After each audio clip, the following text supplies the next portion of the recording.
Esses são os 6 maiores serial killers da história. Um deles matava suas vítimas e depois tinha relação sexual com os cadáveres. Outro comia pele humana de crianças, colocava agulha no próprio corpo, e um que se fingia de ator de cinema para enganar suas vítimas. De um senhor de idade que parecia inofensivo até um médico que matava seus pacientes. E o pior, alguns estão à solta até hoje. São assassinos em séries que sentava na mesa de investigadores e ria da cara de todos eles. Homens que já matou mais de 250 pessoas e se alegrava com isso. Vamos revelar como eles fizeram e o que aconteceu com cada um. E como dificilmente eles foram pegos. Mas no final, a gente vai mostrar um homem Que foi o pior de todos esses juntos, mas ele nunca foi pego. Mas antes, vamos começar com...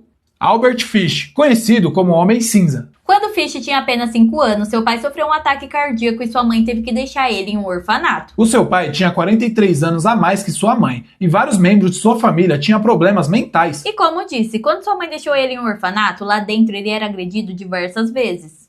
E sabe o que é pior? Ele gostava de sentir dor, ele tinha prazer na dor, ele tinha até atração sexual na dor. Sua mãe conseguiu emprego quando ele tinha 7 anos, porém quando ele tinha 9 anos ele caiu e bateu a cabeça. Só que quando ele foi ficando mais velho, essa pancada que ele recebeu na cabeça começou a trazer a ele várias dores de cabeça e também piorou seus problemas mentais. E quando ele tinha 12 anos, ele se relacionou com outro jovem que fez ele beber urina e fazer algumas outras atrocidades. Ao passar dos anos, ele começou a ter relações sexuais selvagens. E com 29 anos, ele começou a abusar de crianças e também participar de atividades bizarras. Ele começou a trabalhar de pintor e abusava de meninos de menos de 6 anos. Mais tarde, ele se relacionou com outro homem que também tinha problemas mentais e no meio disso tudo... Ele meio que tentou castrar o cara no meio da relação. Aí o cara ficou com medo e fugiu. E ele foi ficando cada vez mais louco. Ele começou a pegar bolas de algodão, colocar álcool e começar a colocar lá naquele lugar. E colocava fogo, né? Ou seja, o cara tava ficando tão doido que ele meio que começou a se espancar a si mesmo com um remo e ao mesmo tempo ele pegava várias agulhas e começava a enfiar lá naquele lugar.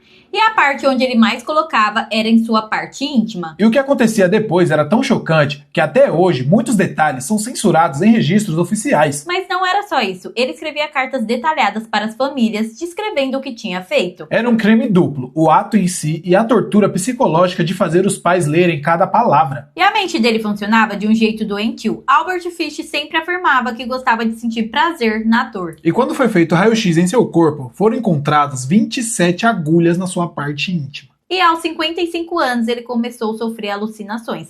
Começou a dizer que Deus mandava ele castrar e torturar crianças menores. Era a prova física de que a mentalidade dele funcionava fora de qualquer lógica humana. Os investigadores dizem que esse é um dos casos mais macabros já registrados nos Estados Unidos. E mesmo depois da sua morte, o nome Albert Fish ainda é sussurrado como um aviso. Mas vamos para o próximo, se chama Gary Ridgway, o assassino da Estrada Verde. Gary nasceu em 18 de fevereiro de 1949, em Salt Lake City. Ele foi o segundo de 3 filhos do casal Mary Thomas Ridgway. Sua vida era perturbada. Alguns parentes confirmaram que sua mãe era muito dominadora. E quando ele era mais jovem, ele testemunhou várias discussões entre seus pais. E seu pai era um motorista de ônibus e ele reclamava diversas vezes das prostitutas que ficavam na rua. E o Gary mijou até os 13 anos de idade na cama. E sua mãe lavava seu corpo como se fosse alguma punição. E ele informou a seus psicólogos que quando ele era adolescente nessa mesma época, já tinha raiva e ao mesmo tempo atração sexual por sua mãe. E não era só isso. Ele também, nessa idade, já fantasiava matar sua própria mãe com apenas 13 anos. E quando ele tinha 16 anos, já cometeu seu primeiro crime. Ele esfaqueou um menino de apenas 6 anos, que graças a Deus sobreviveu ao ataque. Segundo Gary, ele levou o menino para a floresta e deu um golpe pela costela que acertou seu fígado. E ele afirmou que, tipo assim, ele só fez isso para sentir como era a sensação de atacar alguém. E vamos lembrar que nessa época ele só tinha apenas 16 anos. Ao passar os anos, ele até tentou entrar para a faculdade e até seguir o caminho certo, lendo a Bíblia e indo de porta em porta falando sobre Deus. Mas depois ele voltou a cometer assassinatos e fingia que era algo normal. Quando investigado, ele olhava nos olhos dos investigadores e respondia perguntas com calma. E mesmo assim, escondeu seus crimes por mais de 2 décadas. Ele confessou ter matado 71 mulheres, mas a polícia acredita que pode ter sido muito mais. E o ponto mais macabro é que talvez nunca descubram um número exato. A sua técnica era fria e calculada. Ele se aproximava da vítima como um homem amado, calmo, e aí pegava confiança e oferecia carona. E então elas desapareciam para sempre. Não havia gritos, não havia testemunha, apenas silêncio. E o mais assustador é que, tipo assim, mesmo ele cometendo esses crimes, ele continuava com a vida dele normal.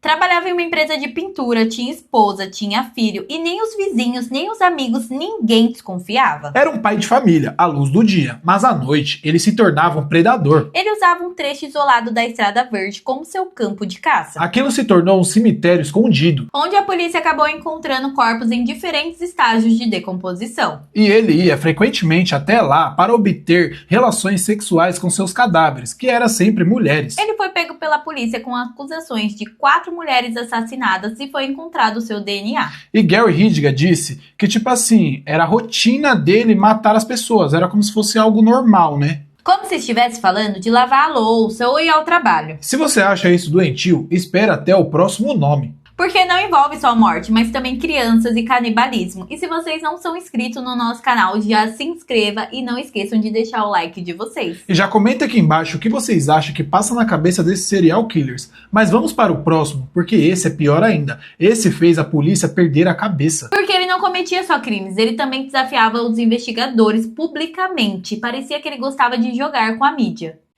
Ted Bundy, um nome que até hoje é sinônimo de perigo disfarçado. Um homem que não se parecia como um criminoso, mas como um galã de cinema. Ele e o seu rosto escondiam uma mente obsessiva e imparável. Bundy sabia como usar seu próprio charme. Ele se aproximava das vítimas sorrindo, conversava e muitas vezes fingia estar machucado, braço enfaixado, perna engessada, para pedir ajuda. Mas essa ajuda era o último ato de gentileza que essas mulheres presenciavam. E o mais chocante, mesmo preso, ele não foi parado. Ted Bundy conseguiu fugir da prisão 2 vezes. E em ambas ele voltou a matar como se nada tivesse acontecido. Era como se ele se alimentasse dessa habilidade que ele tinha de enganar todo mundo.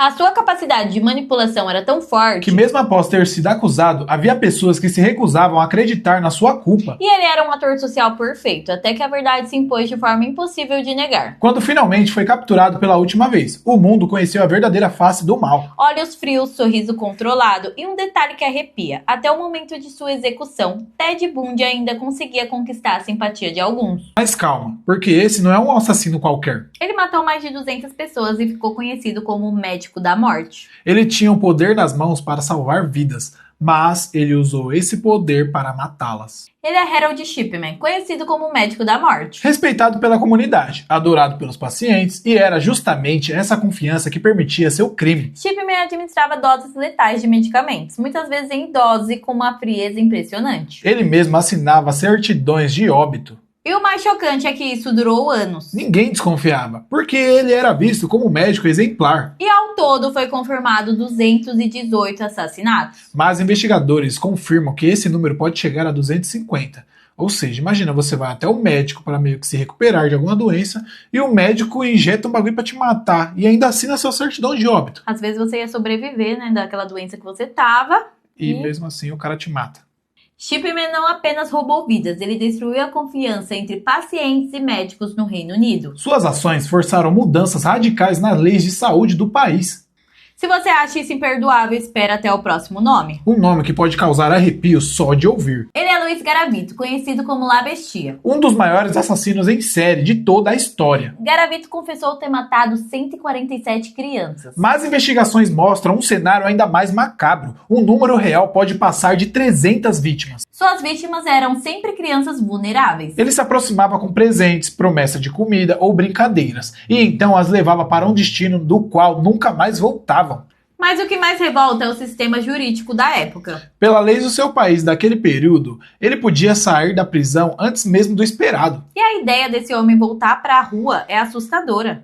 E finalmente vamos para o próximo, né? Porque esse nome é assustador. Ele virou uma lenda sombria até hoje. Jack, o Estripador, o assassino que aterrorizou Londres no final do século XIX.